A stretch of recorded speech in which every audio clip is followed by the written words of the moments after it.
बऱ्याच वर्षांपूर्वी पवित्र बायबलमध्ये लिहिण्यात आलेल्या प्रार्थनेचं मी त्यावरती अध्ययन केलं. कोणी या प्रार्थना केल्या, त्यांनी कधी प्रार्थना केली, त्यांनी कशा प्रार्थना केल्या आणि त्यांनी प्रार्थना का केली या महत्त्वपूर्ण विषयाविषयी मी तुम्हाला सांगणार आहे. तर आजच्या दिवशी याच प्रकारे लिहिण्यात आलेली प्रार्थनेविषयीचं वचन तुम्हाला सांगायचं आहे ही आशा मी करत आहे. त्याने का प्रार्थना केली, त्याने कधी प्रार्थना केली, त्याने कशी प्रार्थना केली या 3 प्रश्नांचं उत्तर देण्या अगोदर ज्या परिस्थितीमध्ये तो होता त्या सिच्युएशनबद्दल, त्या परिस्थितीबद्दल मी तुम्हाला सांगू इच्छित आहे. मला तशी आशा आहे. असू शकतं की या वेळेला जशा परिस्थितीमधून तो चाललेला होता त्याच प्रकारच्या स्थितीतून तुम्ही जात असाल. त्याने कशा प्रकारे ज्या अडचणीमध्ये तो होता त्यावरती त्याने विजय मिळवला, कशा प्रकारे त्याला तो विजय प्राप्त झाला, त्या वेळेमध्ये ज्या भयंकर परिस्थितीमध्ये तो होता त्या भयंकर समयामध्ये त्याला कसा विजय प्रार्थनेद्वारे प्राप्त केला त्याविषयी सांगणार आहे. ज्यांना कोणाला हा संदेश चांगल्या प्रकारे लिहायचा असेल त्यांनी व्यवस्थित लिहून घ्या. आज मी तुम्हाला जो संदेश सांगणार आहे त्या टायटलचं नाव आहे सर्व काही संपलं आहे. असा विचार करत असताना, सर्व काही संपलं हा विचार करण्या अगोदर सर्व काही संपलं आहे अशा समयामध्ये काय आपल्यामध्ये असं कोणी आहे का? माझ्या जीवनामध्ये देखील सर्व काही संपलं आहे. सर्व आशा निराशेमध्ये बदललेल्या आहेत. माझं आता सर्व संपलं आहे, आता माझं काम झालं हे बोलून, असं बोलण्याच्या समयामध्ये तुमच्या जीवनामध्ये असं घडलेलं आहे तर मी तुम्हाला चांगली बातमी सांगण्याची आशा करत आहे. तुम्ही देखील असं बोलून विचार करत असाल की माझं काम आता संपलं, परंतु प्रभू असं बोलत आहे की तुमचं काम अजूनही बाकी आहे. सर्व काही संपलं आहे असा विचार तुम्ही करत आहात, पण देव बोलत आहे काहीही झालेलं नाही, अजून बरंच काही बाकी आहे. सर्व काही संपलं असा तुम्ही विचार करत आहात, परंतु तुम्ही अजून बरंच काही करायचं आहे असं देव सांगत आहे. काय केलं पाहिजे? माझं काम झालं आहे असं बोलणारे तुमचं काम अजून संपलेलं नाही, अजून देखील आहे. प्रभू हे बोलत आहे तर तुम्ही काय करायला पाहिजे? बरेचसे महत्त्वपूर्ण पाठ तुम्हाला सांगायचे आहे अशी मी आशा करत आहे. सर्वात पहिलं, अचानकच संकट येतं त्यावेळेला. दुसरी गोष्ट, तब्येत बिघडते तेव्हा. तिसरी गोष्ट, विपत्ती येते त्या वेळेमध्ये. आणि चौथी गोष्ट, सर्व काही संपलं आहे हा विचार करण्याच्या वेळेत काय घडलं? काहीतरी अद्भुत घडलं, अद्भुत कार्य घडलं. कसं? तर चला फ्रेंड्स, दुसरे राजे अध्याय 20. त्या समयी हिजकिया आजारी पडून मरावयास टेकला. तेव्हा तो मरावयास टेकला होता त्या समयी हिजकिया जो एक राजा होता त्याला असा आजार झाला की तो मरावयास टेकला. साधारणपणे राजा असं जेव्हा म्हणतात, एका राज्यावरती राज्य करणारा राजा असं म्हणतात, तेव्हा साधारणपणे आपल्या मनामध्ये काय विचार येतात? कदाचित तो 60 वर्षाचा असेल, 65 वर्षाचा किंवा 70 वर्षाचा तो असू शकतो. कोणीही असा विचार करेल का? आपल्यामध्ये बऱ्याच वर्षांपासून बायबल वाचत आलेले आई आणि वडील आहेत. लाईव्ह प्रोग्राममध्ये परमेश्वराचं वचन सांगणारे परमेश्वराचे सेवक आहेत. वचनाविषयी सांगत असणाऱ्या बहिणी आहेत, तसंच भाऊ देखील आहेत. कदाचित बायबल स्टुडंट्स असतील किंवा स्कॉलर असतील, असू शकतात. हिजकिया याला असा आजार झाला की तो मरावयास टेकला. हिजकिया एका राज्यावरती राज्य करणारा राजा आहे. मरणप्राय आजार त्याला झाला आणि तो बिछाण्यावर खिळला. जेव्हा त्याला असा आजार झाला की तो मरावयास टेकला त्यावेळेला त्याचं वय किती होतं ते त्याच्या जीवावर बेतलं होतं. त्याला जो आजार झालेला होता त्यामुळे त्याचा जीव जाणार होता. एवढ्या सिरियस अशा आजाराने तो त्रसित झालेला होता. त्या वेळेला त्याचं जे वय आहे ते किती असू शकतं? 70 किंवा 75 वर्षांच्या वयात भयंकर असा आजार येऊन आजकाल कोणी मरून गेलं तर त्याकरिता जास्त दुःख करण्याची काही गरज नसते. 60 वर्षांच्या नंतर जर एखादा आजार झाला तर साधारणपणे विचार करतात, हो 60 वर्षांच्या नंतर तर कमजोरी ही येत असतेच ना. अशा प्रकारचे विचार हे येत असतात. 50 वर्षांच्या नंतर जर एखाद्याला मरणाचा आजार झाला तर मग तेव्हा आम्हाला थोडंफार दुःख वाटू लागतं. अरे 50च वर्षांचे होते, 50 वर्षांच्या वयामध्येच एवढा भयंकर आजार झाला, कॅन्सर झाला, किंवा 50 वर्षामध्येच त्यांना हार्ट अटॅक आला. 50 वर्षांच्या वयामध्येच त्यांच्या जीवावर बेतलेलं असतं, त्यामुळे हळहळ व्यक्त करण्याची संधी असते. तर आता हिजकियावरती भयंकर आजार आलेला आहे आणि तो मृत्यूशय्येवर खिळलेला होता. मी विचारत आहे, त्याचं वय किती होतं माहीत आहे? केवळ तो 39 वर्षांचा होता. He was just 39 years. 25 वर्षांच्या वयामध्ये देशावरती राज्य करण्याचं भाग्य त्याने मिळवलं. 14 वर्षापर्यंत त्याने राज्य केलं. 14 वर्षापर्यंत त्याने राज्य केलं तेव्हा त्या वेळेला म्हणजे 14 वर्ष राज्य केल्यानंतर हिजकियाचं वय म्हणजे तो आता 39 वर्षांचा होता. 14 वर्ष राज्य केलं. त्या काळामध्ये साधारणपणे राजा 30 ते 40 वर्ष राज्य करायचे. कमीत कमी ते एवढं राज्य करत होते. दाविदाने देखील 40 वर्षापर्यंत राज्य केलं होतं. शल्मोनाने 40 वर्षापर्यंत राज्य केलं. पुढारी म्हणून इस्रायल लोकांचं नेतृत्व मोशेने 40 वर्ष केलं. 40 वर्ष हे साधारणपणे परिपूर्णतेला दर्शवितात. येणाऱ्या 40 वर्षापर्यंत राज्य करणार असणारा हा मनुष्य अचानकच त्याला शारीरिक आजार झाला आणि त्याचं वय पहा केवळ 40 वर्षांचंच होतं. त्याला अजूनही बरंच काही करायचं होतं. त्याच्यावरती बऱ्याचशा जबाबदाऱ्या होत्या. देशाचं सर्व भविष्य त्याच्यावरती अवलंबून होतं आणि अशा वेळेमध्ये त्याच्या प्राणावर संकट आलं तर काय होईल? आज आपल्यामध्ये असं कोणी आहे का? माझ्या सर्व कुटुंबाची जबाबदारी माझ्यावर आहे. माझी पत्नी, माझे लेकरं, मला जन्म देणारे माझे आई वडील, त्या सर्वांच्या संगोपनाची जबाबदारी माझ्यावर आहे. कुटुंब चालविण्याची जबाबदारी माझ्यावरती आहे. मंडळी चालविण्याची जबाबदारी माझ्यावरती आहे. माहिती नाही, अचानक ही समस्या माझ्यावरती आली. अचानकच ही समस्या जीवनामध्ये आली. अचानकच हा त्रास होऊ लागला आहे. अचानकच हा आजार माझ्यावरती आलेला आहे. अचानकच हे नुकसान माझ्यावरती आलेलं आहे. अचानकच हे त्रास आलेले आहेत. अचानकच आलेली आहे ही विपत्ती. काय कुणी अशा प्रकारच्या परिस्थितीमधून जात आहे का? एवढे ओझे आणि इतक्या जबाबदाऱ्या घेऊन पुढे जाऊ लागतात तेव्हा अचानकच अशा समस्या येतात. काय आपल्यामध्ये असं कोणी आहे? ही या वयामध्ये येणारी समस्या नाही. या वयामध्ये अशी परिस्थिती यावी असा वेळ नाही. या वयामध्ये या परिस्थितीमध्ये जर अशी समस्या आली तर काय होईल? असं दुःख करत असणारे व तळमळत असणारे कोणी आहेत का? ऐका फ्रेंड्स, इस्रायल देशाचं भविष्य हिजकियावरती आधारित होतं. हिजकिया परमेश्वरावरती भरोसा ठेवून, त्याच्यावर विश्वास ठेवून त्याला देण्यात आलेल्या जबाबदाऱ्या तो त्यावेळेला पूर्णच तो करत होता. तेव्हा अचानकच मरणप्राय आजार त्याच्यावरती आला. तो आजार अचानक आला. आज आपल्यामध्ये असं कोणी आहे का? अचानकच हा आजार झाला आहे. साधारणपणे 30 वर्षांच्या वयामध्ये कोणता आजार होत नसतो. 40 वर्षांच्या वयामध्ये कोणता आजार येत नसतो. 50 वर्षांच्या वयामध्ये देखील असे आजार येत नसतात. तरीही माहिती नाही, होत नसतो असा आजार माझ्या घरामध्ये माझ्या पतीला झाला आहे, माझ्या मुलाला झालेला आहे, माझ्या पत्नीला झाला आहे किंवा माझ्या मुलीला झाला आहे.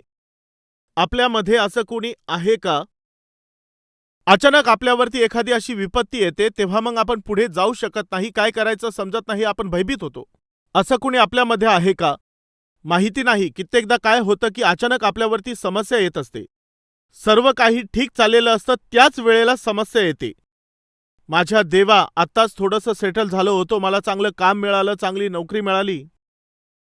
अगोदर तर मी एकच वेळा जेवण करत होतो, आता 2 वेळेला जेवण करण्याची परिस्थिती आहे.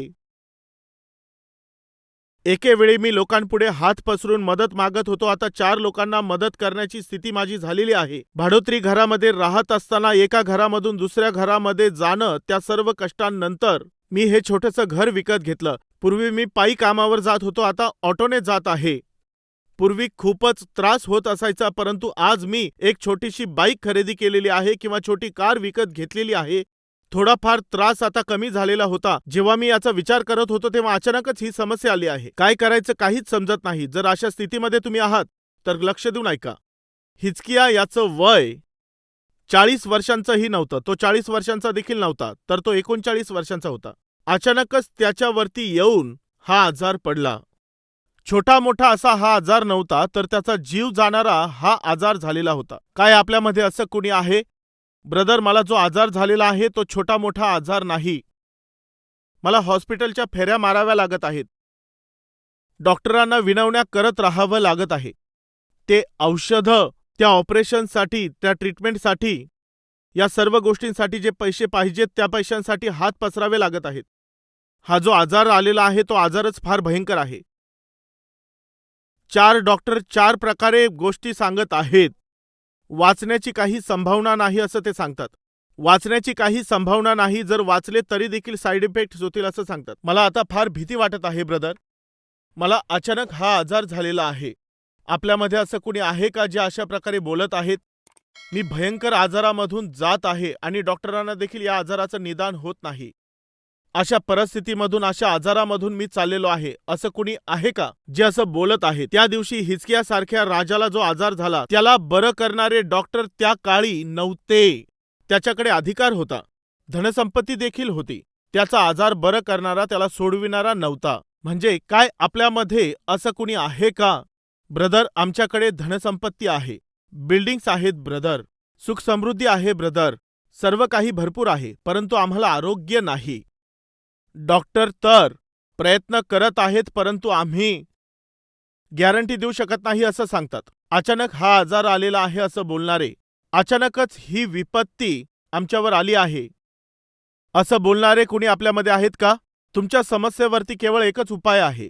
तुमच्या समस्येला दूर करणारा परमेश्वर आहे. त्या परमेश्वराजवळ हिजकिया राजा, तो महाराज देवाकडे गेला. अचानक त्याच्यावरती जी परिस्थिती आली ती समस्या घेऊन हिजकिया राजा देवाकडे गेला. सर्व शक्तिमान परमेश्वर देवाकडे तो गेला. अचानकच विपत्ती आली तेव्हा त्याची तब्येत बिघडली व शरीरामध्ये तो आजारी पडला. अचानक तो आजार आला तेव्हा, त्याची प्रकृती खराब झाली तेव्हा तो हिजकिया किती त्रसित झाला असेल याविषयी जरा विचार करून पहा. जे कष्ट येत असतात कित्येकदा ते तर एकाच घरावरती आलेले आहेत अशा प्रकारे वाटत असतं ना. कित्येकदा ज्या अडचणी असतात ते एकामागो एक येतात. माहीत आहे याचा अर्थ काय आहे? मिनी बसमध्ये किंवा सिटी बसने येत नाहीत त्या अडचणी, कित्येक वेळेला मालगाडीमध्ये येतात. माहीत आहे ना मालगाडी कशी असते? जेव्हा तिकडे रेल्वेचं फाटक बंद करून टाकतात, आपण कारमध्ये किंवा बाईकवर तिथे वाट पाहत थांबलेलो असतो. जर एखादी सुपरफास्ट ट्रेन असेल तर ती तर खूप हाय स्पीडने येत असते, क्षणामध्ये ती निघून जात असते. परंतु जेव्हा मालगाडी येते तेव्हा मी तिथले डबे मोजत बसतो. 1, 2, मग 3, मग 23, मग पुढे 27, पुढे 32, मग 34. शेजारी असणारा म्हणतो बस झालं, मोजून झालं आहे, आता थांब. ते ऐकत असणाऱ्याला देखील त्रास वाटू लागतो, परंतु ती मालगाडीत चाललेलीच असते. कित्येकदा संकट देखील असेच याच प्रकारे येत असतात, एकामागं एक, एकामागं एक, एकामागून आणखी एक. कालच्या दिवसापर्यंत होती ती केवळ आर्थिक अडचण होती. आजच्या दिवशी तर आता तब्येतीची समस्या आली, तर काही लोकांना कौटुंबिक समस्या येत असते, तर मग काही लोकांना मुलांविषयीची समस्या येते, मग काही लोकांना आपल्या पत्नीविषयी समस्या आहे, काही कुटुंबांमध्ये मुलांविषयीची समस्या, काही कुटुंबांमध्ये पतीची समस्या, काही लोकांना नोकरीमध्ये समस्या, तर काही लोकांना बेरोजगारीची, काही लोकांच्या व्यवसायामध्ये समस्या, एकामागे एक समस्या. अशा एकामागोमाग एक समस्या येत असेल तर कृपा करून ऐका. अचानकच एक विपत्ती आलेली आहे, त्याचं आरोग्य बिघडून गेलं. त्याच वेळेमध्ये एक जोखीम येऊन उभी होती. ती जी समस्या तिथे आलेली होती, जर तुम्ही बारकाईने पाहिलं तर त्या समयी बायबलमध्ये स्पष्ट लिहिलेलं आहे, अध्याय 20 वचन 1 मध्ये. त्या समयी याचा अर्थ काय होत आहे? त्या समयी म्हणजे कोणत्या दिवसामध्ये हे सर्वात महत्त्वाचं आहे. त्या समयी म्हणजे कोणत्या दिवसांमध्ये ती समस्या आली माहीत आहे का? अशूरचा राजा जेव्हा त्याच्या विरोधात आला होता त्या दिवसांमध्ये. मी वाचत आहे, अध्याय 18 वचन 13. वचन 13 आपण वाचू. हिजकिया राजाच्या कारकिर्दीच्या 14व्या वर्षी अश्शूरचा राजा सनेरीब याने यहुदाच्या सर्व तटबंदी नगरांवर चढाई करून ती घेतली. त्याने ते सर्व नगर हस्तगत केले त्या समयामध्ये. कोणत्या समयी माहीत आहे? 14 वर्ष यहुदा देशावरती हिजकिया राजा राज्य करत होता त्या समयामध्ये. त्याचं वय त्यावेळेला फार कमी होतं. जेव्हा तो 39 वर्षांचा झाला तेव्हा त्याचं वय फार काही एवढं जास्त नव्हतं. त्यावेळेला त्याला हा आजार झाला. अचानक येणारा असा तो आजार नव्हता, परंतु तो त्याच्यावरती अचानकच आला. या विषयामध्ये आपण असं बोलत असतो की ही नोकरी अशा प्रकारे जाणारी नव्हती, ती अचानकच गेली. अचानकच हातातली नोकरी निघून गेली. काय आपल्यामध्ये असं कोणी आहे का? अचानक माझी नोकरी गेली आहे, अचानकच हा त्रास मला सुरू झाला. याचा अर्थ काय आहे? आजार नको यायला पाहिजे होता, परंतु अचानकच आला. हा आजार अचानकच आला आहे. प्रभू, ही नोकरी खरोखरच तर जायला नको होती. अचानकच माझी नोकरी निघून गेली किंवा अचानकच माझ्यावर ही समस्या आली. म्हणजे अकस्मातच अचानकच हा आजार माझ्या जीवनावरती आला. माहीत आहे याचा अर्थ काय असतो? हिजकिया राजावर देखील अशा प्रकारची विपत्ती आली. कृपया लक्ष द्या. अचानकच येणारी विपत्ती, तिचा तुमच्या जातीशी काहीही संबंध नसतो. तिला तुमच्या वयाशी काही घेणं देणं नसतं. तुमच्या स्वभावाशी घेणं देणं नसतं. तुमच्या संपत्तीशी घेणं देणं नाही. तुमच्या रंगाशी संबंध नाही. तुमच्या स्थानाशी संबंध नाही. कुळाशी संबंध नसतो. केवळ अचानकच जी ही समस्या तुमच्यावर येऊ पाहते ती तुमच्यावरती येत असते. तुमच्या आत्मिकतेशी देखील काही संबंध नसतो. मी खूप आत्मिक आहे, मी मोठा धार्मिक आहे, प्रार्थना करणारा आहे, यामुळे माझ्यावरती कोणतंही संकट अचानक येणारच नाही, माझ्यावरती कोणताही आजार अचानक येणार नाही, असा विचार करू नका. पहा, लाजर, मरिया, मार्था अशा या 2 बहिणी आणि एक भाऊ, त्यांचं कुणाचं लग्न झालं असं बायबलमध्ये लिहिलेलं नाही. मला असं वाटतं की ते सर्वजण खूप तरुण व्यक्ती होते. ते आत्मिक व्यक्ती होते. येशूवरती खूप प्रेम करणारे ते होते. मरियेचं लग्न झालेलं नव्हतं, मार्थेचं लग्न झालेलं नव्हतं. लग्न झालेलं नव्हतं असं आपण पाहू शकतो. लग्न न झालेल्या अशा या बहिणींचा तो एक लहान भाऊ होता. जरा सांगा त्याचं वय किती असेल? अचानकच तो आजारी पडलेला होता. मी या विषयाबद्दल का सांगत आहे? कारण की तो तरुण होता. अचानकच त्याच्यावर तो आजार आला होता. काय आपल्यामध्ये असं कोणी आहे का? त्या मुलाचं वय 14 वर्षांचं आहे किंवा मुलीचं वय 21 वर्षांचंच आहे, 14 वर्षांचाच आहे. अचानकच मोठा आजार झाला आहे. ते त्रासलेले आहेत, ते व्यथित झालेले आहेत. असं कोणी इथे आहे का? निराश होऊ नका. आज मी तुम्हाला चांगली बातमी देतो. त्यावेळेला यशायाने अजिबात मागे पुढे न पाहता जे सांगायचं होतं ते सांगून टाकलं. यामुळे हिजकिया अश्रू ढाळून प्रार्थना करू शकला. परमेश्वराचा नम्र सेवक म्हणून मी तुम्हाला इशारा देत आहे. जसं तुम्हाला सांगितलं पाहिजे ते सांगत आहे. माझ्या भाऊ आणि बहिणींनो, परमेश्वर तुमच्यावरती प्रेम करतो आणि यामुळेच पवित्र आत्मा या सेवकाच्या द्वारे खरोखरच तुमच्याशी तो आता बोलत आहे. प्रभूकडे तुम्ही फिराल यासाठी, तुम्ही पश्चाताप कराल यासाठी, प्रार्थना कराल यासाठी, विनवणी कराल यासाठी, तुम्ही मागे फिराल यासाठी देव तुमच्याशी स्पष्टपणे बोलत आहे. जरा विचार करा. चान्स नाही असं ते सांगत असतील, परंतु माझा प्रभू तुम्हाला संधी देत आहे हे मी सांगत आहे. तुम्हाला तो आणखी एक चान्स देईल. तो संधी देणारा देव आहे, आरोग्य देणारा परमेश्वर. त्या देवाचा प्रचार मी करत आहे. प्रार्थना करूया. तो चान्स देईल.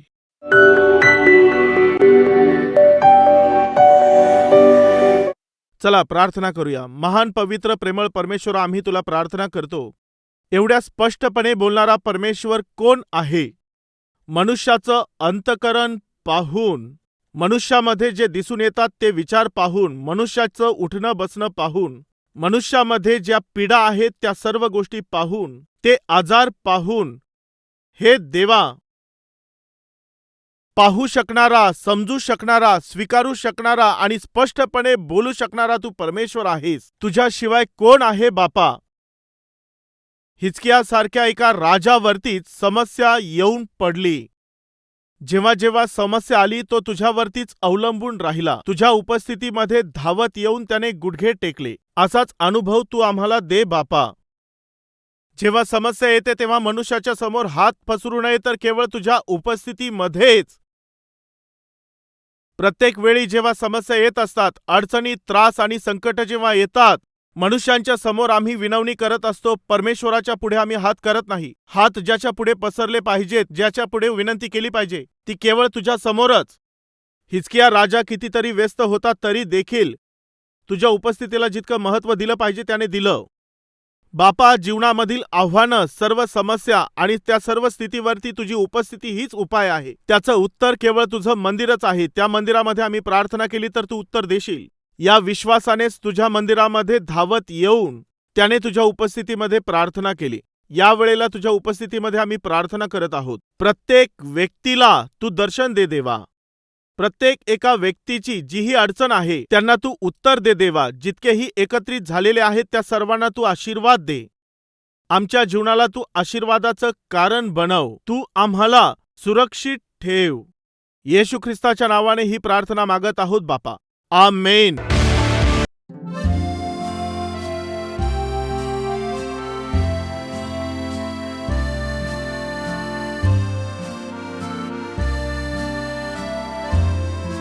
तुमचा पत्ता Calvary, post box number 30, Kukatpally, Hyderabad 72.